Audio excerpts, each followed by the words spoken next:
Peu importe le domaine de vie, les gens recherchent souvent l'expérience parce que bien évidemment c'est censé être gain de qualité, même si je considère que ce n'est pas forcément vrai.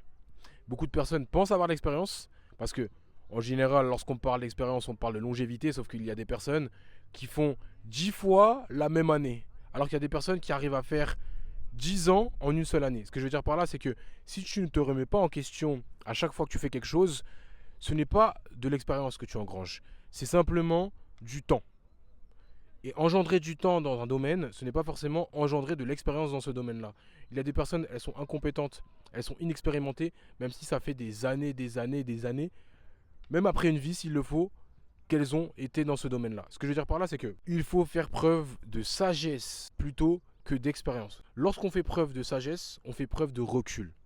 Admettons, il y a quelqu'un qui s'embrouille, la personne médiatrice fait preuve de recul, elle sera plus à même à trouver une solution. La personne qui fait preuve d'expérience, elle va sûrement appliquer une forme d'autorité, en mode si, ça, ça. Ce que je veux dire par là, c'est que l'expérience n'est pas forcément gain de sagesse. Mais l'expérience est censée représenter une forme de savoir.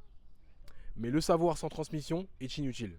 Et la transmission sans sagesse, c'est inutile également. Ce que je veux dire par là, c'est que le savoir sans sagesse, ça sert à rien.